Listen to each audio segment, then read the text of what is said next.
Hey everyone, it's Eric Jensen here for some more sports talk. I know it's been a little bit. I missed some of the predictions, like all of the college football playoffs and stuff, but I was on some vacation, and so that's what we get.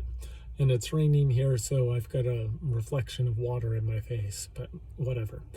Anyways, so I want to wrap up the college football season real fast. So we'll do that. Well, first off, Georgia definitely looked like the cream of the crop there, although Ohio State also looked very good. Probably the second best team in my opinion, even though I know Michigan beat Ohio State. I think if they played again, Ohio State would have won that rematch.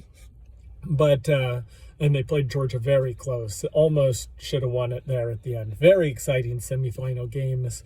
TCU needed a lot to go right to beat Michigan, and a lot did go right. And so a great season for them. There's a lot of people saying, oh, they didn't deserve it. They weren't the second best team. Okay, they may not have been the second best team in the country, talent-wise or whatnot, but they were the second most deserving team when it all came down to it. I mean, there was Georgia, and then there was TCU.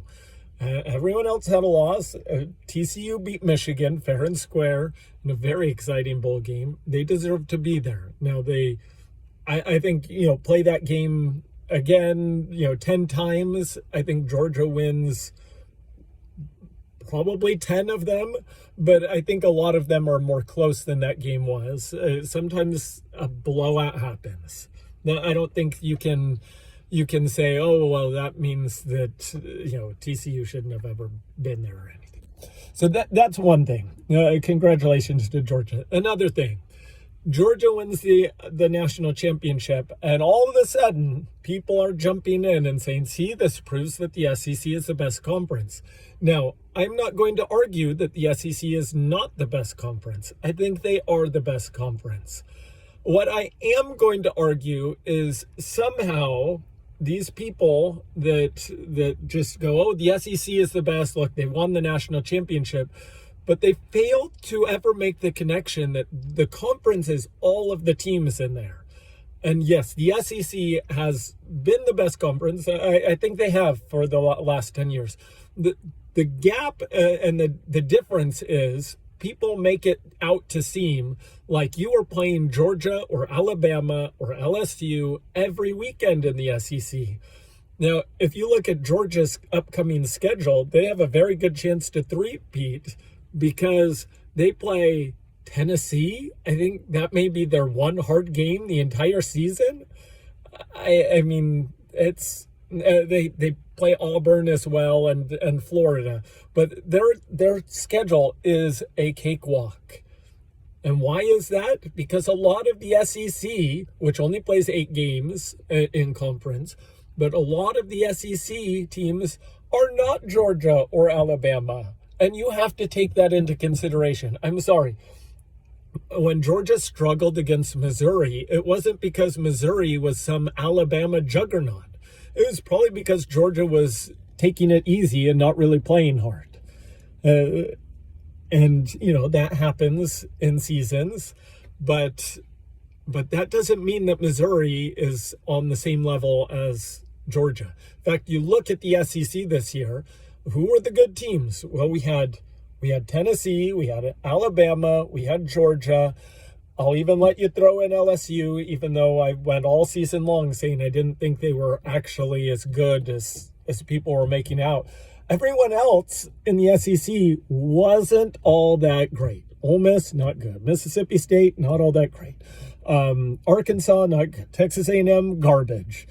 Florida, not good. Kentucky, not good. So really, this gauntlet that people are talking about doesn't really exist. You do have some very good teams in the SEC. And like I said again, I think the SEC has been the best conference. Probably was the best conference this year too.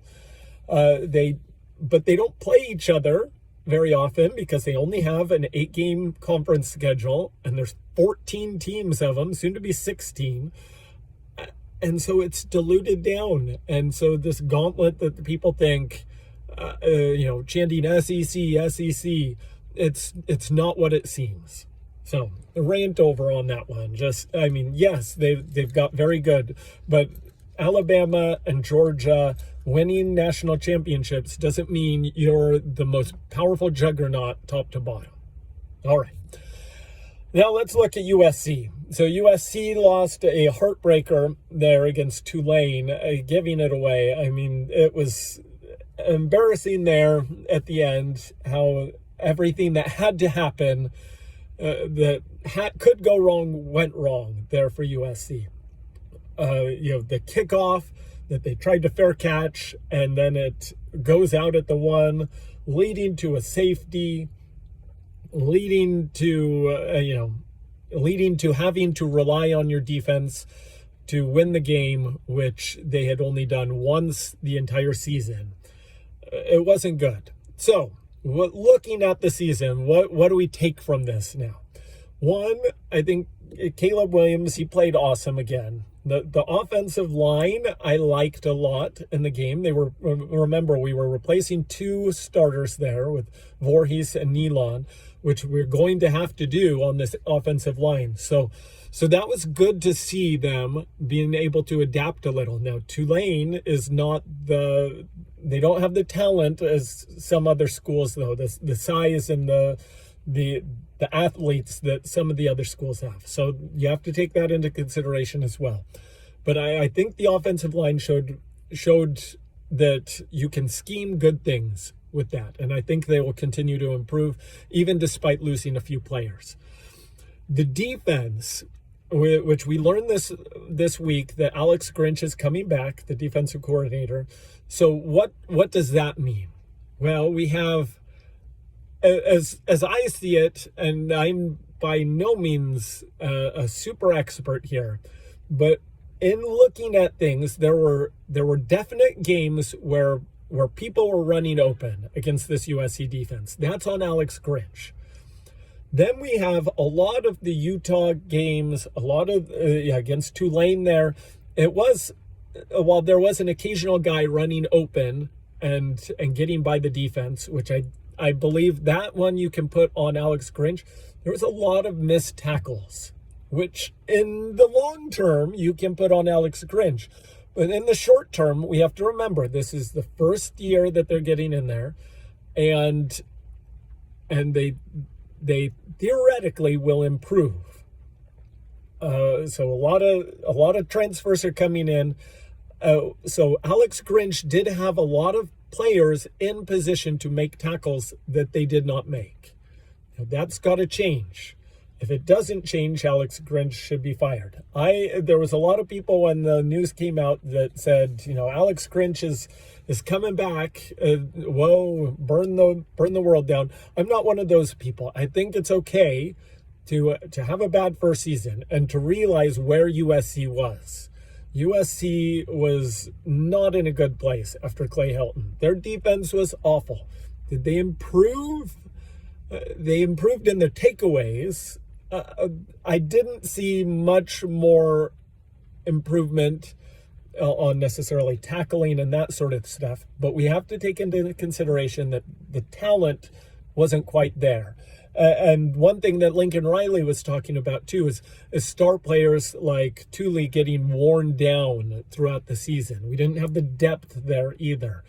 So I'm hoping here, and we'll have to see because nothing is changing now, but I do believe with a little more depth and a little bit more talent, you will start to see that defense shore up. I don't know if Alex Grinch is going to deliver a stone cold defense, but you have to remember, like when we had Wild Bunch 2, this is, I don't go all the way back to the original Wild Bunch, but Wild Bunch 2 there with Pete Carroll and company, that was, that the line was so talented that they could get to the quarterback and disrupt things without even blitzing.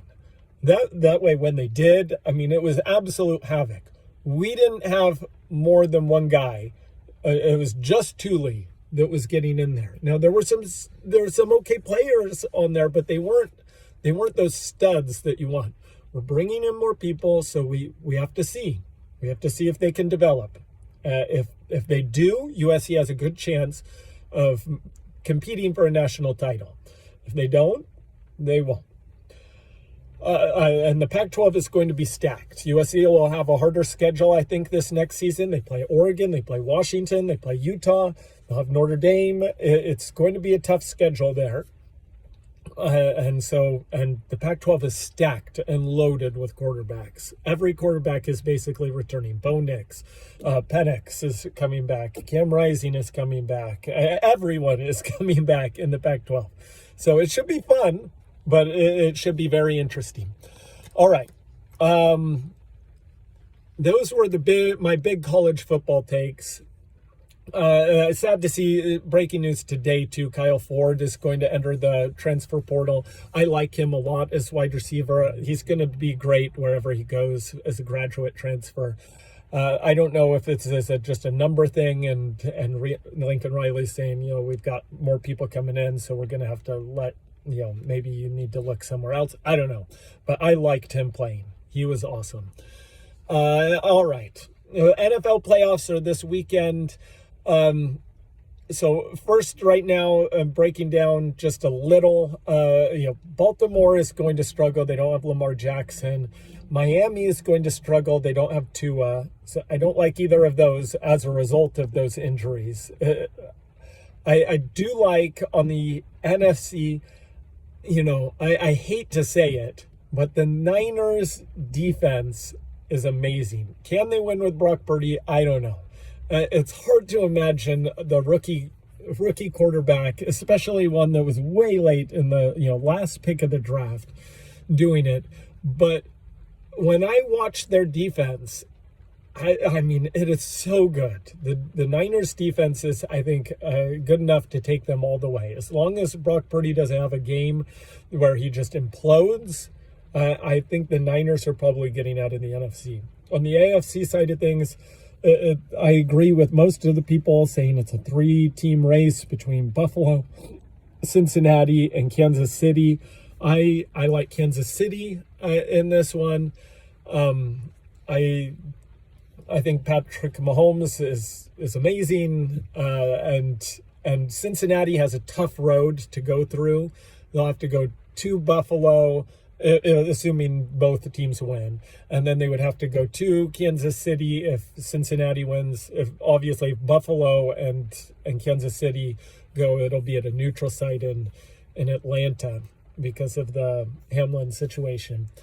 Anyways, so my Super Bowl picks here in the playoffs is Kansas City and San Francisco, and I like Kansas City with Patrick Mahomes being able to do just enough to get past that Niner defense. Other games this weekend in the playoffs, I think the Cowboys will. I think it'll be a close game against the Buccaneers. I think Tom Brady is going to win that game, though. I think the Vikings are going to beat the Giants. I think, those are the main ones on the NFC side of things. I can't remember on the AFC, but I like Cincinnati. I like Buffalo. Anyways, that is basically what's been going on for now. I think I'll end this video and we'll talk again next time. Have it so good.